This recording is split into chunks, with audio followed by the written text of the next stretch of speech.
Olá pessoal, este é mais um episódio do Culturalcast, um espaço onde arte e cultura, ideias e negócios se encontram. Afinal, cultura está em tudo.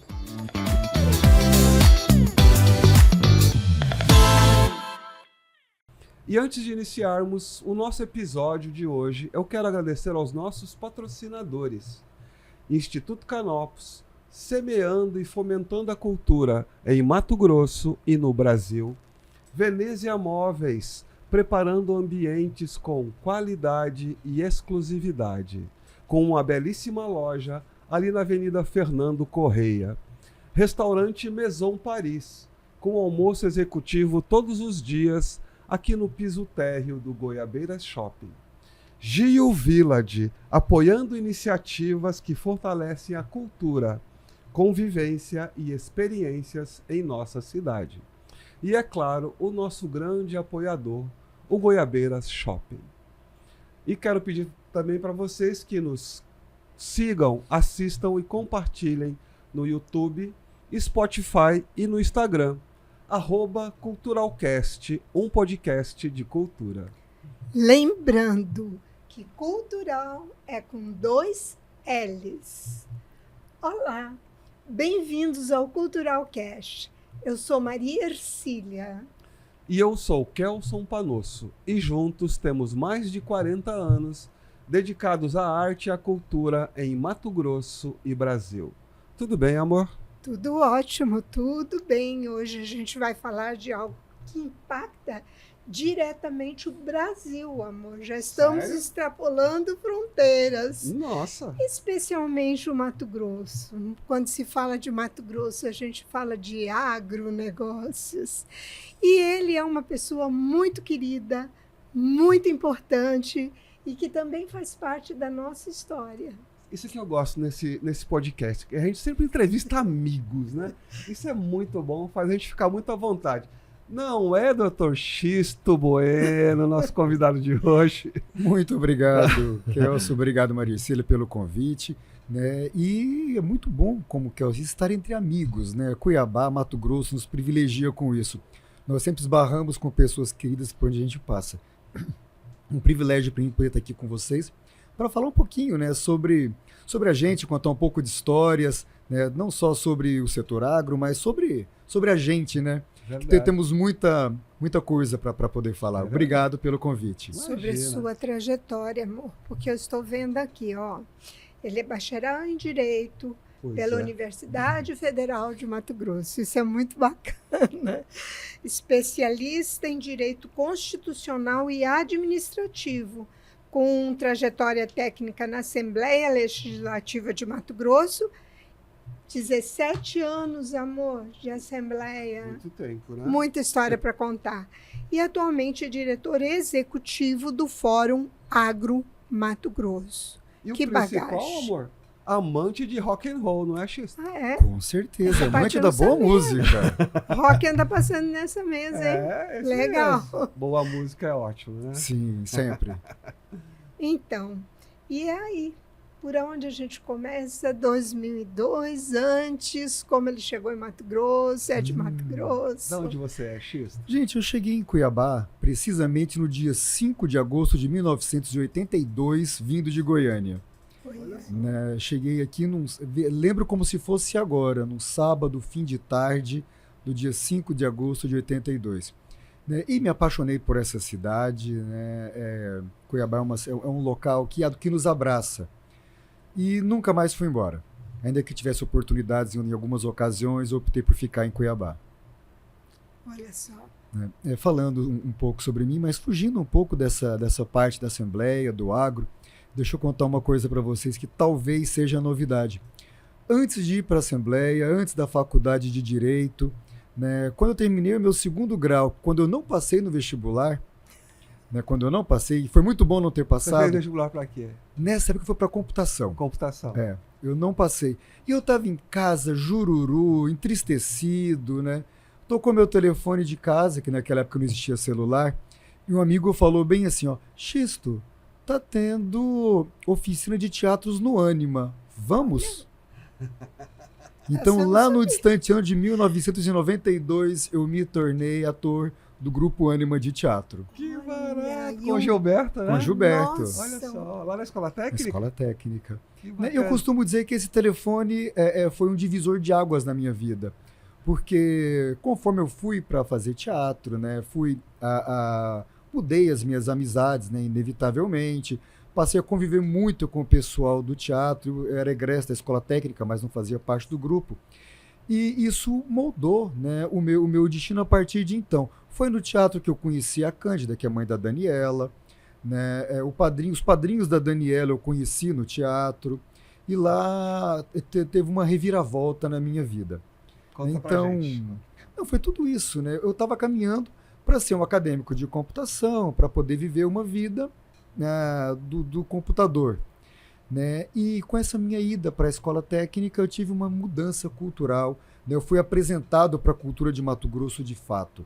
Né? E a partir dali eu acredito que tudo, né, o que houve foi por conta desse desviozinho de rota. Por conta, inclusive, da minha estada no teatro, da minha relação com a Cândida, eu conheci o Dr. Massoud, que era presidente da Associação do Ministério Público. Por conta disso, eu fui trabalhar na escola do Ministério Público, foi o que me levou para o direito, foi o que me levou depois para a Assembleia. Né? Então, aquela ligaçãozinha, né, deu um desvio de rota para fazer eu chegar aqui e estar com vocês. Pode falar. O movimento da Escola Técnica era muito forte. A gente começou na frente da Escola Técnica, em 81, que o Ballet Caroline entrou. Né? Os primeiros espetáculos foram no teatro. E eu percebo, amor, que as pessoas que conviveram esse período são extremamente sensíveis. É verdade. Né? Seus amigos. É verdade, mais ou menos no meu período. Tem uma história peculiar dessa época para você contar pra gente? Algo assim que te marcou, que foi muito bacana? No ambiente do teatro, apresentações, muita coisa aconteceu, né? No ano que eu entrei no teatro, que foi o ano de 1992, houve uma grande greve na Escola Técnica. Mas o teatro não parou. Por conta disso, os alunos, né, que eram da ITF, que era a grande maioria, ficaram, entre aspas, ociosos. E alguém teve uma ideia de criar um festival interno de teatro nosso. Nós pegamos todo mundo que fazia parte daquele grupo, né, eu iniciante, tinha os veteranos do teatro, eles dividiram os novatos, vamos chamar assim, em grupos menores, foram criados vários grupos e a partir dali surgiu, foi construído o primeiro festival de teatro, né, da Escola Técnica, que a gente bateu de primeiro Fest Ânima. E nesse grupo eu fiquei escalado, né, trabalhando no grupo junto com o Paulo Ferraz, né, grande amigo meu. Paulo Ferraz hoje mora em São Paulo. Ele se tornou um expoente da literatura paulista. O Paulo foi finalista com o livro De Novo Nada, né, de poesia. Foi finalista de um prêmio, ele, João Gilberto Noll e Dalton Trevisan. Eu falei, cara, é você na poesia, né, João Gilberto Noll no romance e Dalton Trevisan de conto. Eu falei, então, o seu livro foi o melhor livro de poesia do ano, na pior das hipóteses. Então, você está em fina companhia. João Gilberto Noll ganhou o prêmio, né, não foi o Paulo. Mas aí o Paulo desenvolveu, enfim, com o Paulo, junto conosco nesse grupo, nós tínhamos a Nelissa Peralta. A Nelissa não mora mais no Brasil, ela foi embora para outro país. E a Daniela Romil, que por acaso, né, é prima da minha atual namorada, né, a Natácia é prima da Daniela, Cuiabá com suas coisas. E foi uma coisa fantástica, fenomenal. O entrelaçamento, a união de todo mundo, aquele clima de festival que era muito menos pela competição do que pela amizade, do que por um ajudar o outro. Né, um ajudar um outro com cenário, com alguma coisinha, e resultou numa grande formação de atores. Então, acho que foi um momento muito especial, né, aquele ano de 92, por poder participar dessa construção do primeiro festival de teatro, né, e dessa criação, né, de atores e de pessoas que estão expoentes hoje para a vida, para o mundo, né, grandes amigos. Eu tenho um blog meio perdido, né, que eu até brincava. Eu brinquei com ele chamando, um texto que eu escrevi, chamando dos três amigos, que éramos eu, Paulo e Augusto. Né, e que contava a vida de cada um de nós, o que as coisas foram acontecendo e como a vida nos encaminhou. E acabou que tanto nós três, mais o Henrique, todos fomos parar no mundo do direito, né, cada um de sua maneira, mas sem que nenhum nunca tivesse se despregado completamente das artes, da música, do teatro. Então acho que foi uma grande formação, não só de atores, mas de pessoas, de cidadãos e, usando as palavras da Maria Hercília, de pessoas com sensibilidade artística para poder ver o mundo de uma forma um pouco diferente. Eu acho que eu também estudei na escola técnica e comecei a minha carreira lá também, mas na música e cantando. Bacana. E eu acho que a escola técnica foi um grande celeiro de formação de artistas, de pessoas ligadas à cultura, como Gilberto mesmo e tantos outros que eram... Não vou citar porque eu vou acabar esquecendo os nomes, né? Sim. Mas acho que isso é do período de Cuiabá, anos 80, anos 90, da escola técnica, desse processo que resultou isso. Xisto, nós temos aqui perguntas importantíssimas, organizadas pelo nosso produtor, mas eu não posso deixar de falar porque eu te encontrei inúmeras vezes nos corredores da casa. E eu penso que, assim como eu, que não entendia sobre política, e principalmente política cultural, trazia dentro de mim uma ansiedade muito grande, um modus operandi de não saber lidar direito com aquelas autoridades. Então, eu penso que não só eu, como inúmeras pessoas, e sempre encontrei um Xisto muito apaziguador, porque nós, artistas, sempre a ponto de bala, né? Sempre querendo matar um. E eu me recordo do seu semblante, da sua calma, mostrando caminhos para nós. Então, assim, num breve relato, eu gostaria de entender essa sua permanência no meio de pessoas tão diferentes, né? 17 anos uma vida. Foi um bom tempo na Assembleia. Eu vou acreditar também esse momento apaziguador, como você disse, até um pouco para aquilo que eu aprendi no teatro, na escola técnica, que eram muitas pessoas, muita gente dentro do grupo, e a gente precisava tentar buscar um ponto de equilíbrio, né? Talvez eu tenha aprendido isso por lá. Olha só. E esse período todo na Assembleia, né, eu fui convidado para trabalhar na Assembleia pelo deputado Riva, à época, que era um grande entusiasta da cultura, inclusive, um grande apoiador da cultura, né, e ele nos dava uma grande liberdade para poder trabalhar, para poder buscar caminhos, e isso ajudou muito que a gente pudesse construir, né, não só dentro da política cultural, né, que é a sua área mais afeta, mas dentro de tudo o que a gente tinha dentro da Assembleia. Nós tínhamos procurando por nós o tempo inteiro sindicatos patronais, sindicatos de servidores públicos, pessoas preocupadas com questões tributárias, né, grupos empresariais, né, produtores de alguma região e moradores também se queixando da má qualidade das rodovias para que eles pudessem ir e vir. Saúde, então, né? Não só cultura, sim, saúde. Era muita coisa ao mesmo tempo. Então, primeiro que o Riva confiou muito em mim, né, em me delegar funções que nem eu sabia que eu daria conta de resolver. Né? Eu brincava com ele, eu falava assim, cara, como é que você me passa umas coisas? Ele falou assim, não, Xisto, vai que você dá conta. Né? E, evidentemente, não foi tudo que eu consegui resolver, né? Mas dentro daquilo que me foi passado, eu sempre me dediquei da minha melhor forma.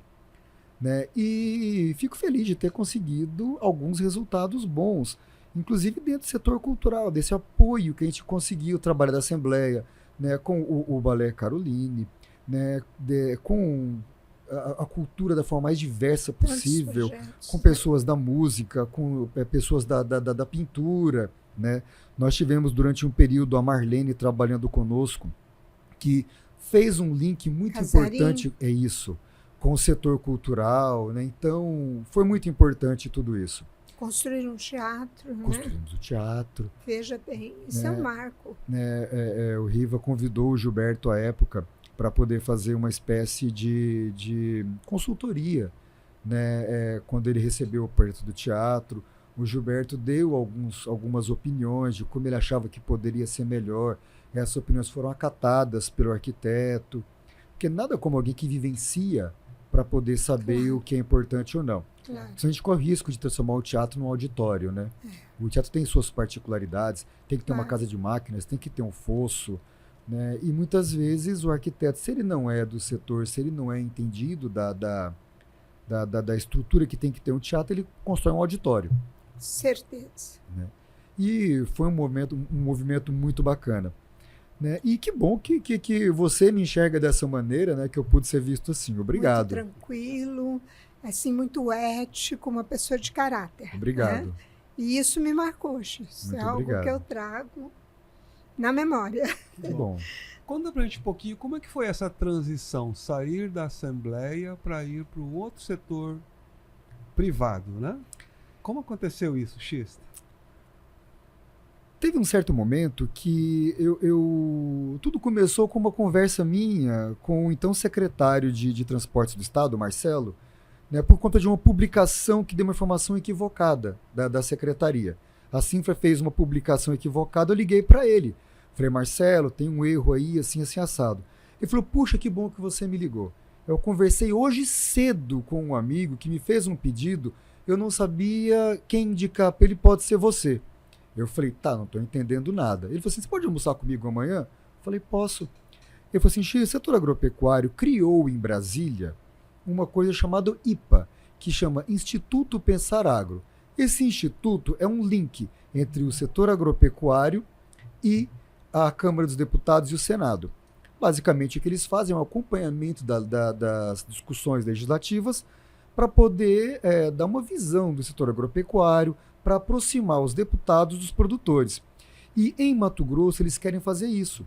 Eles têm um grupo que chama Fórum Agro MT, que se reúne para poder pautar o IPA, mas eles querem construir em Mato Grosso alguma coisa semelhante.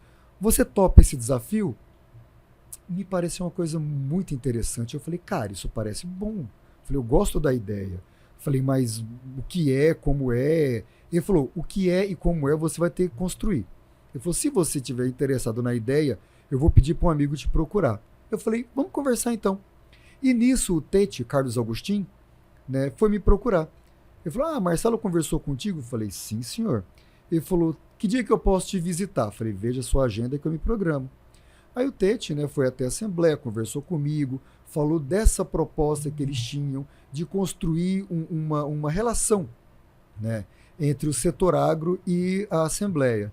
Me convidou para ir com ele a Brasília para conhecer o IPA. Fui até Brasília, conheci o IPA, vi, né, de fato a reunião da Frente Parlamentar da Agropecuária com o Instituto, o nível de debates, e eu falei, gosto muito disso. Falei, gostei da ideia. Ele falou assim, então tá bom. Ele falou, nós estamos regularizando o Fórum Agro, e assim que tiver regularizado, volta a te procurar. Eu falei, tá bom. Passaram-se mais de 6 meses e ele não conversou comigo. Né, e eu, dos meus afazeres na Assembleia, também não me incomodei de falar com ele. Aí um belo dia, ele me ligou e me convidou para ir à FAMATO. Cheguei na FAMATO, ele estava em reunião, e falou, estamos resolvidos, a situação é essa, agora depende de você. Aí eu falei, vocês querem me contratar por conta do meu bom relacionamento com a Assembleia. Eu falei, nós estamos chegando próximos de uma campanha eleitoral. Eu não posso abandonar o meu presidente às vésperas de um pleito.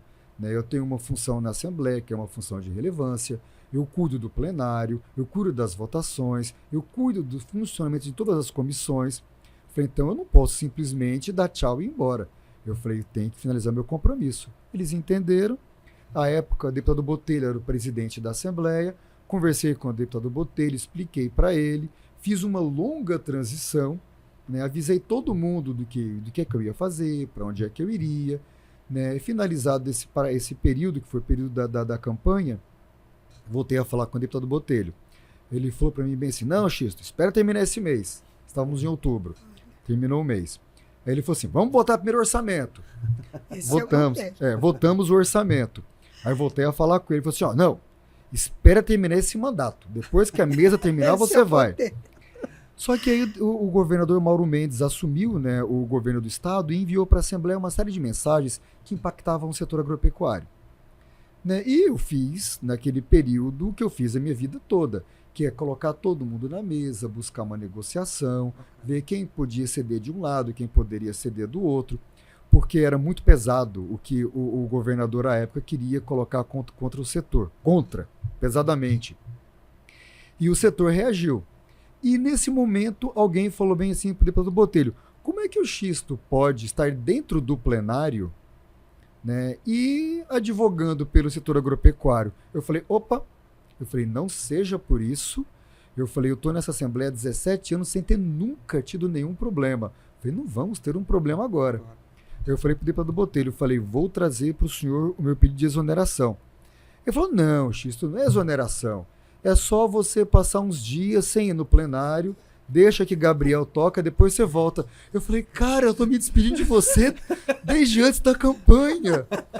Ele, não é para ir embora, é só para ficar uns dias fora. Eu falei, não. Eu falei, vou preparar minha exoneração. Aí eu subi para minha sala, preparei meu pedido de exoneração, entreguei para ele, né, agradeci esse período todo, né, agradeci aos deputados e naquele momento eu me desliguei da Assembleia.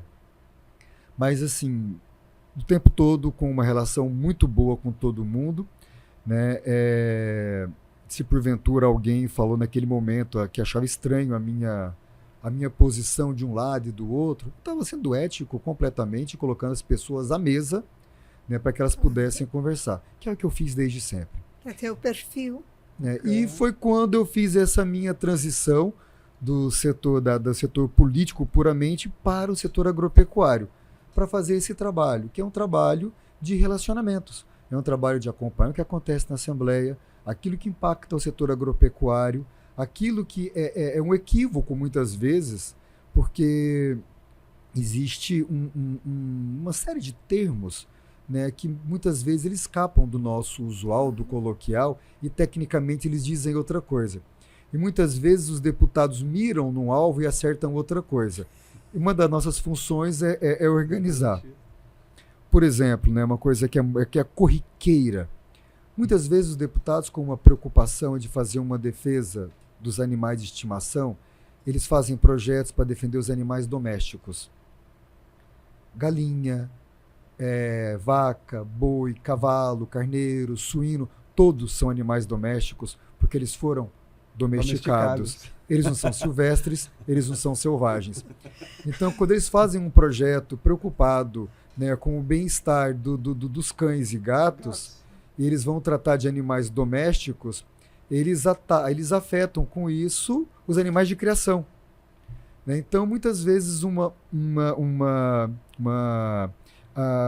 norma que quer proteger de não deixar, por exemplo, o cachorrinho na chuva, né, que o cachorrinho, né, o animal doméstico, ele tem que ser colocado, né, num ambiente coberto e coisa e tal. Ele está também falando daquele rebanho de 5 cabeças de gado e de 30 mil também.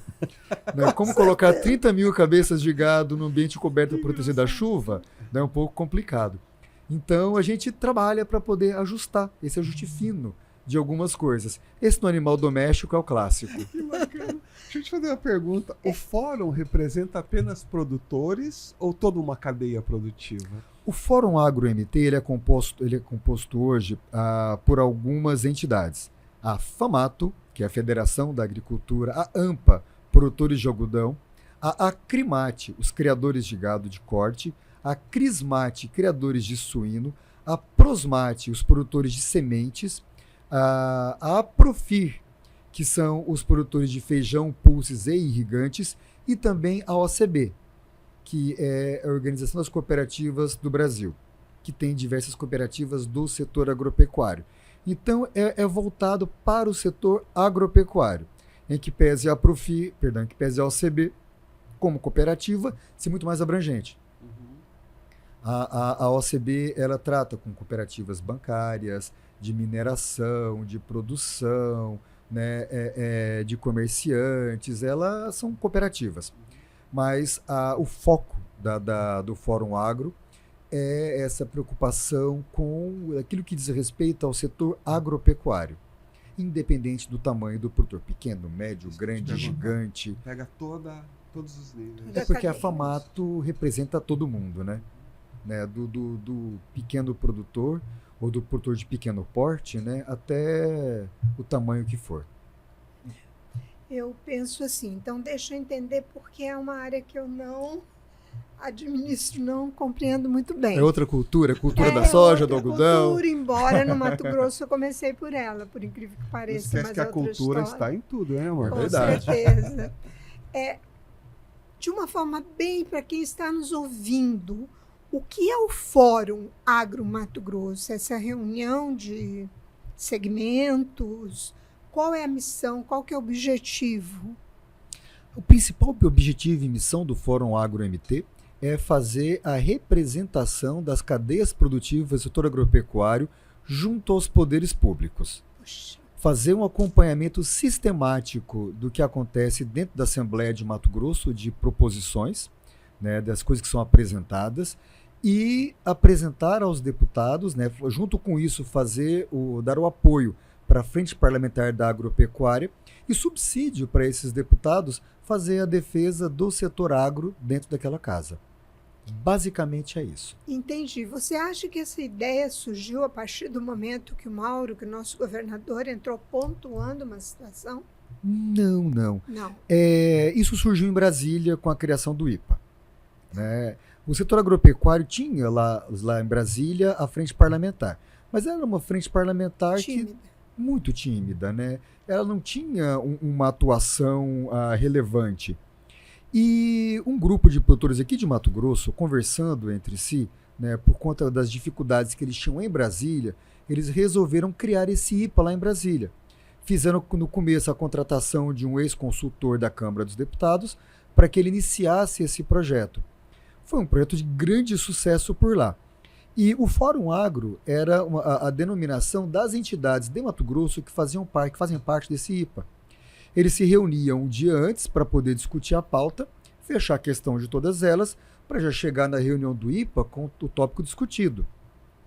E um dia algum deles falou bem assim, gente, nossos principais problemas estão dentro do Estado, não estão lá em Brasília. Ele falou, por que é que a gente não cria uma entidade dentro do Estado para fazer aqui o que a gente faz lá? Entendi. E foi nesse momento que teve toda aquela conversa, né, que o Teite conversou com o Marcelo, que o Marcelo conversou comigo. Entendi. E que chegamos aqui. Agora ficou bem claro para mim. Quais são as principais pautas do Fórum Agro MT atualmente, Xisto? Olha, nesse momento, o que está sendo discutido com mais força é a questão do custo da produção e o FETAB.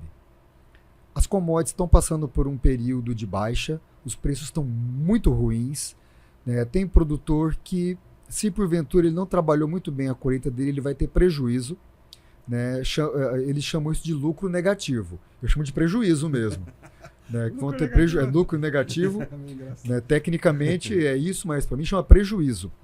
E o setor do algodão, o setor da soja, do milho e da bovinocultura, mais expressivamente, eles estão com margens apertadíssimas e esse ano com essa possibilidade de, mais uma vez, depois de algum tempo, ter esse tal desse lucro negativo. Então, um ponto muito expressivo hoje é o recolhimento do FETAB. O FETAB ele é cobrado em cima das commodities não pelo valor delas, e sim pela quantidade vendida. É cobrado X% da UPF por tonelada de soja, de milho, algodão, pulses, né, que são vendidos, ou de cabeça de gado que vai para o abate. Durante muito tempo, o macho e a fêmea eram cobrados o mesmo valor de FETAB. Acontece que a fêmea, quando ela é vendida para o abate, ela tem um valor expressivamente menor, com o mesmo valor de FETAB. Ou seja, proporcionalmente era muito mais alto. Depois de uma discussão que se arrastou por mais de 2 anos, nós conseguimos alterar a lei para poder diminuir o valor a ser pago desse. Não é um tributo, né, mas é como se fosse do FETAB para a fêmea. E com essa pressão das commodities, está muito apertado, como eu disse, as margens, e tem um movimento de produtores que está querendo fazer uma busca de redução do valor pago ao Estado a título de FETAB. O FETAB hoje é o que tem movimentado o Estado. O Estado consegue fazer investimentos, construir rodovia, assumir 163 e outras coisas, por conta dessa contribuição do setor agropecuário. Existe um mito de que o setor agro não paga tributo. Paga. Eu ia te perguntar exatamente isso. Paga. Há um senso comum, não sei se colocado pela mídia, que eles não pagam, né? É que é o seguinte, o setor agropecuário, ele não paga o ICMS daquilo que é exportado, por conta da Lei Candir. Só que ele paga ICMS de todos os insumos que ele compra. Isso é um ponto. Segundo, tudo aquilo que fica dentro do país paga ICMS. Né? Então, direta ou indiretamente é pago. E tem mais uma. O valor das commodities não é definido pelo produtor. Quando todos os outros produtos, eles pagam o ICMS conforme uma cadeia que vai sendo construída ao longo da comercialização. Se porventura a indústria produz uma caneta, ela compra os insumos para produzir a caneta, paga o ICMS desses insumos. Quando ela vai vender a caneta, ela abate aquilo que ela comprou de ICMS na hora da venda e ela paga o ICMS da venda com aquilo abatido. Aí ela vai vender para um distribuidor.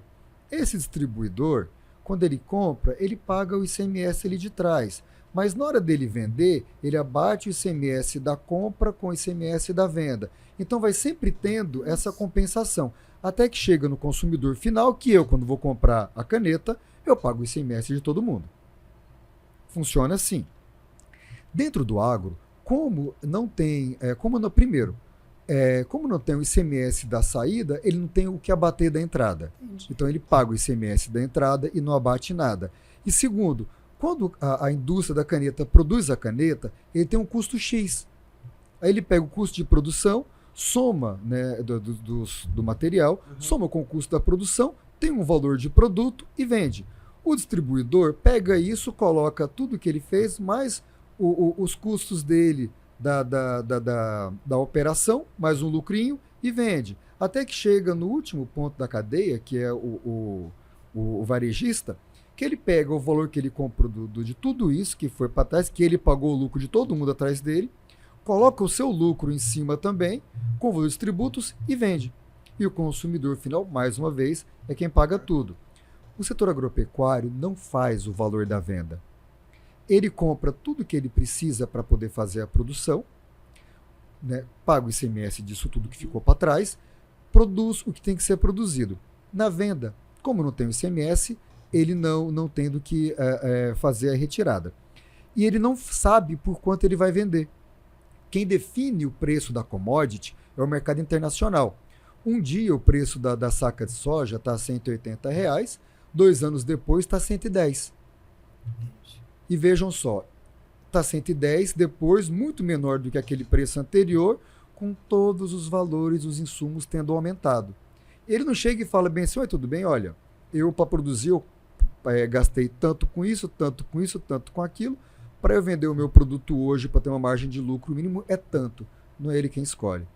E como não é ele quem escolhe, nesse momento o preço tá diminuído, ele pagou aqueles tributos do passado, né, o ICMS, de tudo que ele comprou antes, e na hora da venda, em que pese ele não paga ICMS, né, e por isso ele não tem como abater aquilo, ele paga o FETAB. Que o FETAB é uma contribuição. A legislação diz que ela é paga de maneira voluntária, mas é um voluntariado não voluntário. Que ou ele paga o FETAB ou ele recolhe ICMS. Se ele for recolher o ICMS, ele vai ter que recolher de carga a carga, o que inviabiliza todas as operações. Então é muito complexo. É assim, a mecânica tributária é bem engessada. Mas ele vai pagar esse FETAB e esse valor de FETAB nesse momento com o FETAB aumentando ano a ano e com as commodities diminuindo de preço ano a ano, as margens ficaram muito apertadas. Então, o ponto de discussão primordial de hoje, né, do que está acontecendo, é a questão do FETAB. Interessante. Recentemente, um político local criou uma polêmica com um grande produtor mato-grossense com relação ao FETAB. Isso foi verdadeiro? Foi só uma oportunidade de criar uma confusão. Que ele disse que esse produtor não paga o FETAB?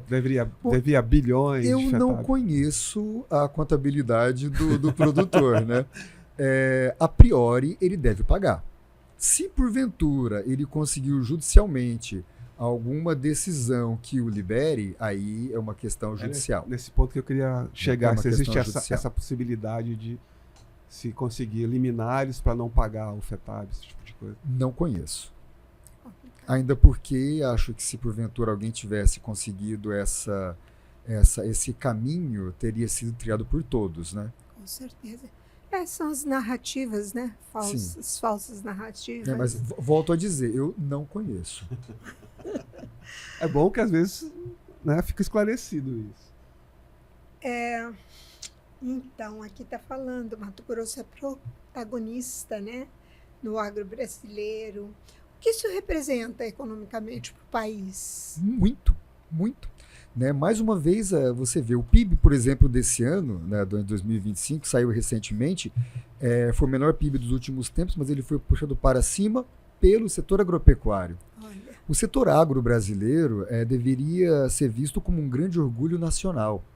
Né? Nos últimos 25 ou 30 anos, o setor agro nacional ele deu um salto de qualidade, né, que foi fabuloso, muito impulsionado pela Embrapa.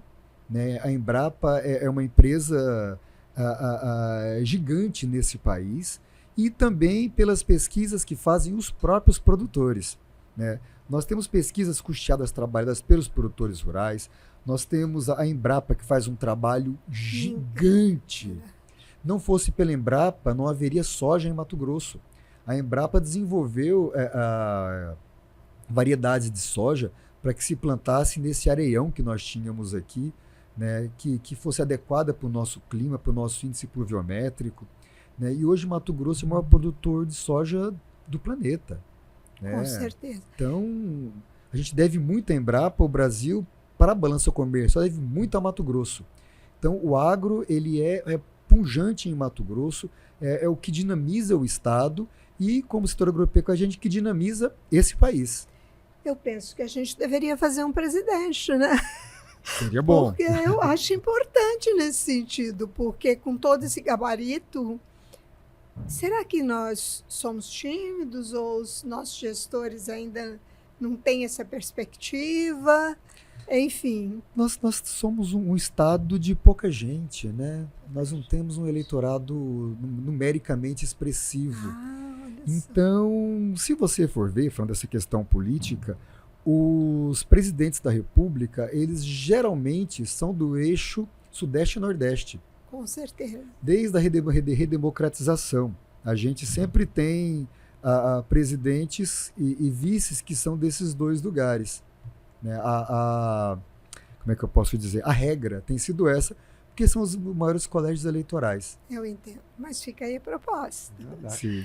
O agro mato-grossense está preparado para trabalhar com as pressões internacionais e de meio ambiente, Xisto? Kelson, as pressões internacionais de meio ambiente não se justificam. Não se justificam. Mato Grosso tem mais de 60% da sua área territorial de vegetação nativa. Uma coisa que pouca gente sabe é o seguinte: o Brasil tem provavelmente a legislação ambiental mais rigorosa do planeta. Provavelmente não, tem. Olha só. Quando você pega, por exemplo, áreas que são protegidas e preservadas pelo mundo, em 100% não, tem um caso de um país na África que copiou o nosso modelo, mas todos os outros países, a Europa inteira, a América do Norte inteira, eles têm áreas protegidas em áreas públicas. Quando você vê algum maciço florestal fora do Brasil, em regra, são áreas públicas. As áreas privadas, eles limpam tudo. Nem área de preservação permanente eles têm. O Brasil, ele criou duas coisas que são sensacionais. Uma chama área de preservação permanente, são as APPs. As APPs são as margens dos rios, nascentes, encostas de morro, inclinações acima de X graus, topo de morro. Tudo isso, ele não tem nenhum tipo de forma de você burlar a legislação. Você tem a obrigação de manter isso com vegetação. Se porventura eu tenho uma área e eu abrir, eu tenho a determinação de recuperar. Não tem como transigir. A legislação determina que isso é uma área de preservação permanente. E junto com ela, nós temos uma coisa chamada área de reserva legal. A legislação brasileira definiu que em áreas de Campos Gerais, Cerrados, eu tenho que manter 20% da minha área com a vegetação nativa. Se porventura eu estiver no bioma amazônico, e na Amazônia Legal, que é o caso de Mato Grosso, eu tenho que manter no Cerrado 35% da minha área com vegetação nativa, e se for em área de floresta, 80% com área de vegetação nativa. Olha só. Ou seja, todos os produtores de Mato Grosso eles têm a obrigatoriedade de manter, se for na área de floresta, 80% de sua área com cobertura vegetal nativa. Ninguém no mundo faz isso, só o Brasil. Que maravilha, hein? Se for na área do Pantanal, eu tenho uma legislação rigorosíssima que hoje, depois da última atualização, eu teria que ser 35%, como diz a área de legislação para Cerrado, mas por ser uma área que é chamada de área frágil, é uma área alagável e coisa e tal, dentro da planície alagável, né, do Pantanal, eu tenho uma outra legislação que me proíbe de fazer plantio de cultivos em grande escala. Não posso ter nessa área a criação de gado confinada, o gado tem que ser criado livre. O tipo de gramínea que eu posso plantar é definido pela Secretaria de Meio Ambiente. Olha. Então é tudo extremamente restritivo, pensando na manutenção dos biomas. Então, em que pese a gente leve pedrada do setor das ONGs ambientais o tempo todo, Mato Grosso é um exemplo para o mundo. Você não vai encontrar no planeta nenhum lugar com uma capacidade produtiva tão grande e com uma produção tão sólida e com um meio ambiente tão respeitado quanto o Mato Grosso. Aí alguém pode dizer assim, mas sai no jornal que fulano abriu tantos hectares. Sai, é verdade. E nós não temos nenhum compromisso com quem faz coisa errada. Com certeza. Tá? E mais uma, quando sai no jornal que um produtor faz isso, deixa de sair que centenas e que milhares fizeram a coisa certa. É por isso que essa é a notícia. É aí que eu ia perguntar. Como divulgar tudo isso? Como tornar isso público?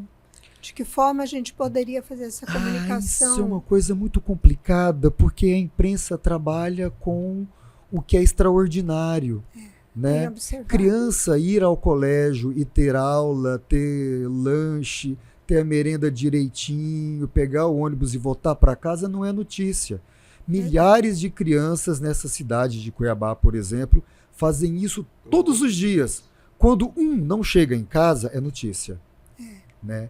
Então, o que é notícia é o extraordinário. Então, aquilo que o produtor faz no seu dia a dia, né, não é notícia.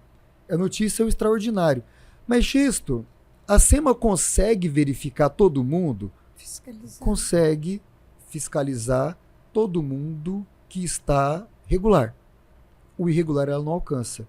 Eu vou citar um exemplo. Tem um diretor nosso que tem uma propriedade em Barra do Garças. Teve um vendaval, né, cerca de um ano atrás, na propriedade dele, que abriu uma clareira na mata e saiu derrubando árvores. Tinha uma série de árvores antigas, né, não estavam mais muito fortes. O vento foi muito forte, tanto que descobriu 2 galpões que ele tinha lá, e derrubou uma série de árvores e abriu uma clareira na mata. No dia seguinte, ele recebeu uma mensagem com a multa dele no celular.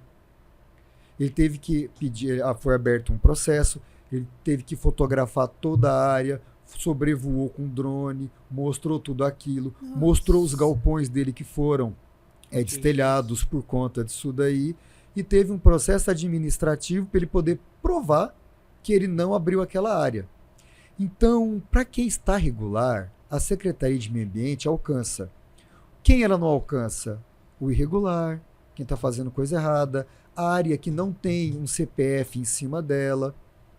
Porque o produtor rural regular, ele é alcançado. Né? Aí alguém vai e lembra sempre aquela história do produtor lá do Pantanal, que pulverizou uma coisa que não devia, numa área muito grande, etc. Volto a dizer, ninguém tem compromisso com quem fez coisa errada. Claro. Se ele fez algo errado, ele tem que pagar por isso. Ele vai ter, com certeza, ele deve ter contratado uma defesa para dizer o que ele fez, como ele fez, e se porventura estava errado, ele vai ter que pagar. Mas coisas que as pessoas não falam, por exemplo, é que na questão do fogo, o produtor rural ele é tido como o grande incendiário do Pantanal, do estado, que bota fogo no estado todo.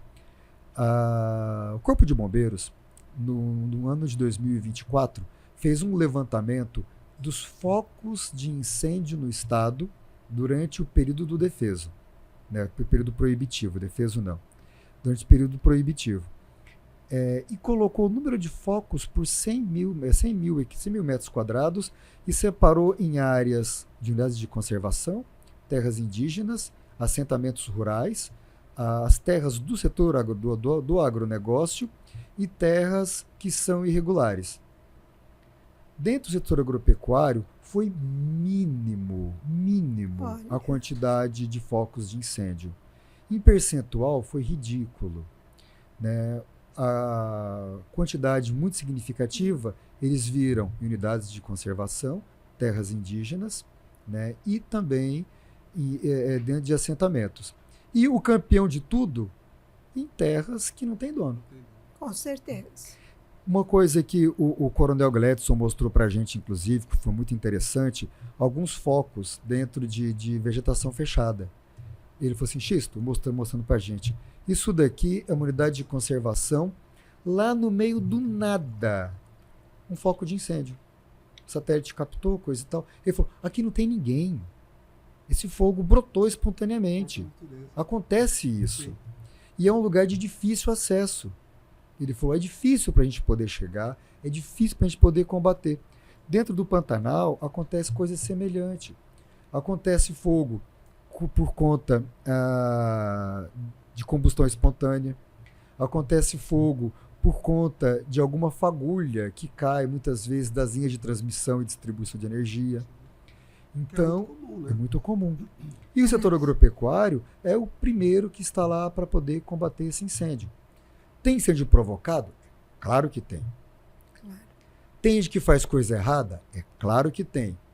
É a maioria dentro do setor agropecuário? Não. Olha, interessante. Isso são dados do Corpo de Bombeiros. E agora, em 2025, ele fez o mesmo levantamento e, mais uma vez, o lugar onde menos tem focos de incêndio, o lugar que mais tem o combate é dentro do setor agropecuário. Então, eu acho que a gente precisa... eu costumo dizer sempre que o setor comunica muito bem para dentro, mas ele fala muito para a bolha. Isso que era a minha próxima pergunta. O setor agro tem problema de comunicação ou de percepção pública? Como que funciona isso, Xisto? Eu tenho a impressão, Kelson, e acho que você vai concordar comigo, que ao longo dos tempos, o setor agropecuário se preocupou muito em conversar consigo mesmo. Enquanto isso, o setor ambiental, né, com todo direito, se preocupou em conversar com a sociedade. E a sociedade, ao longo dos últimos 40 anos, escutou só um lado. Só teve um lado disso tudo. Ah, mas fulano abriu X mil hectares lá na floresta amazônica. Ok, se ele tiver uma propriedade com 10 mil hectares, ele pode, pela lei, abrir 2 mil. Então, se ele abrir 2 mil hectares, que parece muita coisa, ele tem uma área de 10 e ele está cumprindo a legislação. Ele vai ser obrigado, nesses outros 8 mil hectares, a manter e cuidar. Se porventura pega fogo, né, é espontâneo, nesses 8 mil hectares, seja lá em que quantidade for, ele é multado. Veja só, o produtor é multado se tiver uma combustão espontânea dentro da propriedade dele. Ele tem que dar um jeito de combater. Além de, se isso por acaso avançar para a área de produção dele, ele vai ter um outro prejuízo para poder recuperar essa área. Uma área queimada por incêndio, estudos da Embrapa mostram que ela demora de 8 a 10 anos para recuperar na plenitude o seu potencial produtivo. Não tem vantagem nenhuma para o produtor um incêndio na propriedade dele. Não tem nenhum sentido isso. Ele leva multa e ainda tem prejuízo no ano seguinte na safra que ele vai ter. Quer dizer, não faz sentido. Então, o que a gente observa, agora vamos falar um pouco de classe, né? Mato Grosso, Cuiabá, nós temos muito acesso a pessoas, a grandes produtores, nós que eu digo, nós artistas, né? No dia a dia, nos eventos, etc, etc. São, às vezes, amigos, inclusive, parceiros, e enfim. Eu observo que eles não compreendem muito bem o setor cultural, o setor artístico. É uma impressão minha ou é um fato? Eu acredito que seja um fato.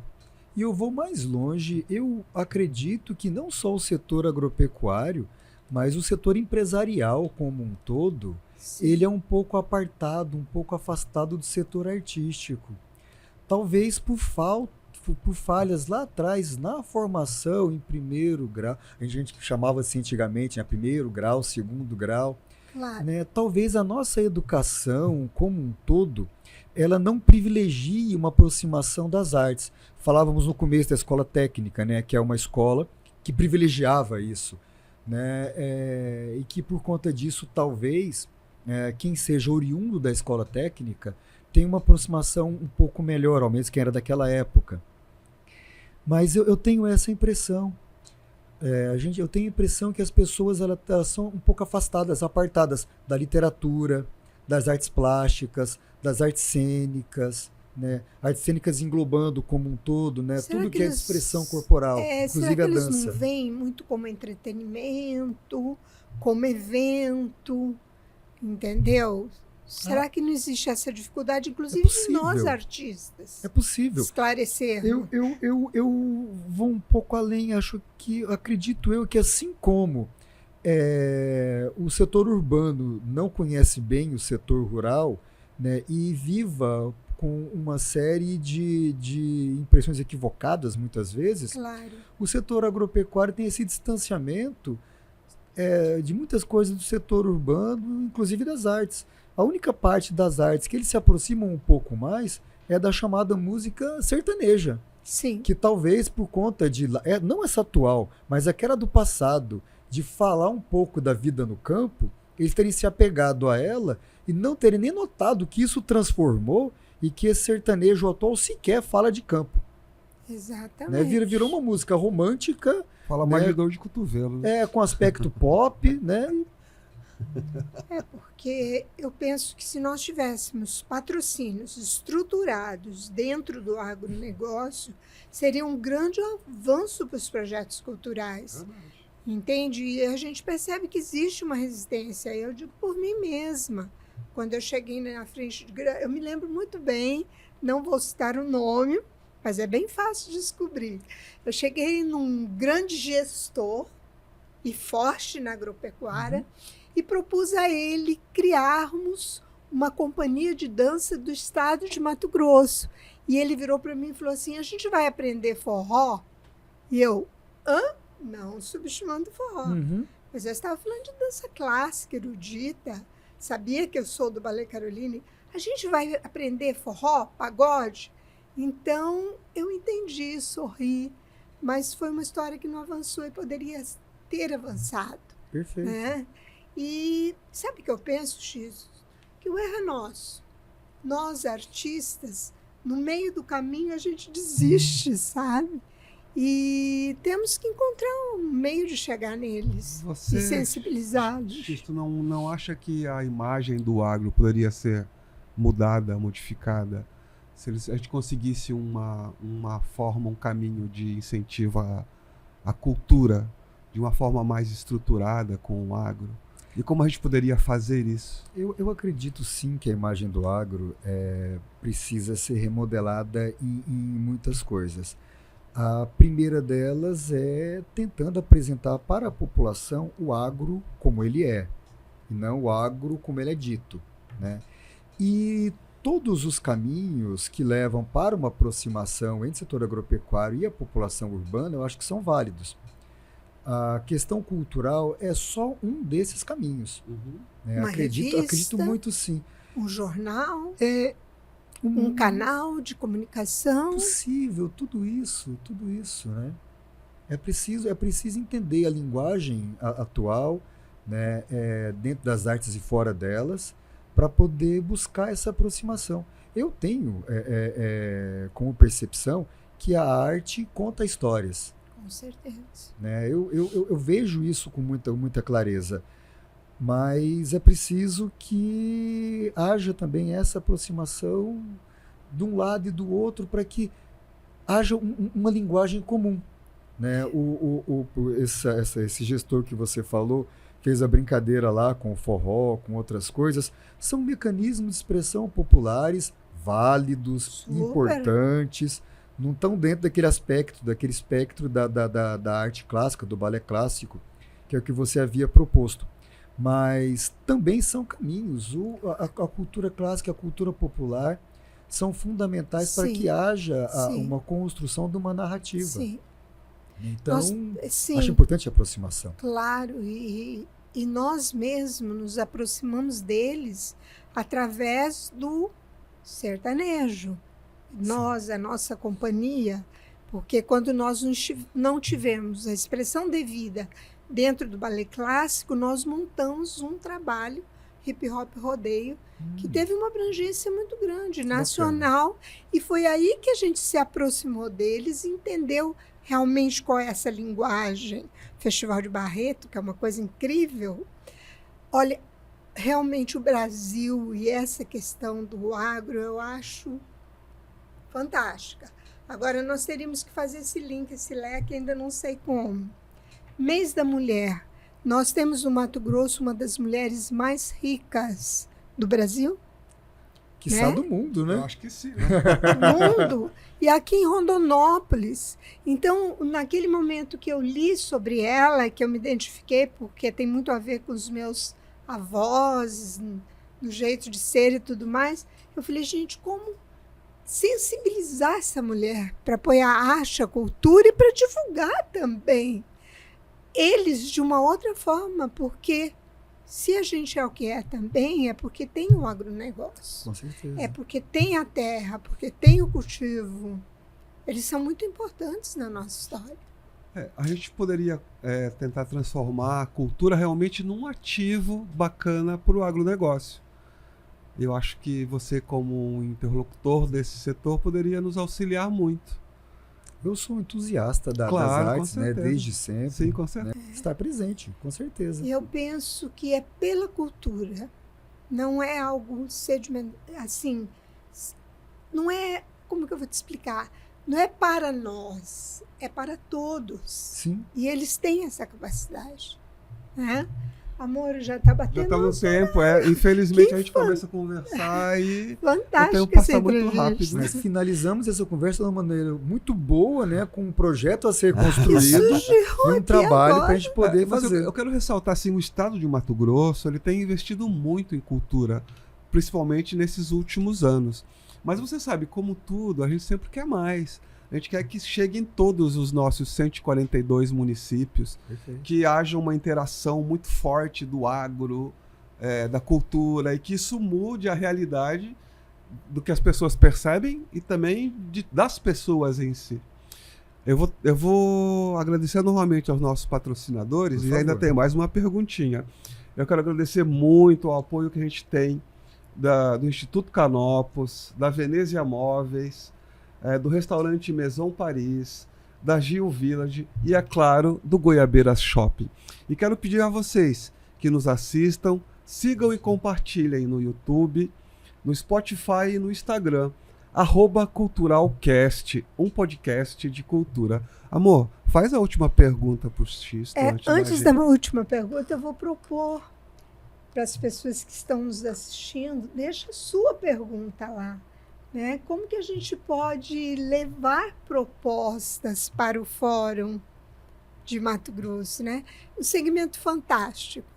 Estão de parabéns. Muito obrigado. Contem com a gente. Claro, a gente só pode elogiar o trabalho Claro. dos agropecuaristas, porque eles realmente fazem do Mato Grosso uma potência no Brasil e mundial. E pra gente é uma alegria muito grande ter você lá, que é nosso amigo, uma pessoa sensível, uma pessoa Obrigado. direita, uma pessoa séria, né? Só engrandece as nossas ações, e a gente poder ter você como interlocutor, pra gente é sensacional. Fico muito agradecido pelas palavras, né, pela gentileza e pelo carinho de vocês comigo desde longa data. Claro. Né, e naquilo que a gente puder trabalhar junto, vamos somar, com certeza. Vamos marcar um jantar. Ah, com certeza. Foi aí que tudo começou. Vamos. Foi um almoço ou um jantar. Foi um cafezinho, na verdade, onde tudo começou. Já resolve. Vamos ampliar para um jantar agora. Tá Bom, ótimo. amor, antes da última pergunta, vamos mudar o nosso... É porque é importante. Senão a gente acaba esquecendo. É uma A lembrança gente se do Cultural empolga. para você. Muito obrigado. Para você Deixa eu abrir. Por favor. Às vezes fica apertadinho, Mas a gente tá, gente? ajeita. Muito obrigado. Uma caneca do Culturalcast. Cultural. E Obrigado. por falar nisso, Xisto, o que é cultura para você? Cultura, para mim, é tudo aquilo que trata da inventividade humana, que faz com que as pessoas mostrem as suas relações consigo mesma, com o outro, com o espaço. É uma forma onde os seres humanos buscam se contemporaneizar, né, e mostrar para si e para os outros, que nem sempre é falado para todo mundo no primeiro momento, mas da forma como ele se relaciona com esse espaço gigantesco que nós temos. É uma forma do ser humano poder expressar aquilo que ele tem, aquilo que ele sente e aquilo que ele deseja, né, para si, para o outro e para esse planeta. E aquilo que ele teme também, sobretudo. Muito sábio. Xisto, muito obrigado pela aula incrível que você Imagina, deu. eu agradeço vocês mais uma vez pela oportunidade e vamos remar junto, que a gente está no mesmo barquinho. Com Ótimo. certeza. Gente, obrigado. Um abraço e até a próxima edição, próximo episódio do Cultural com dois dois L's.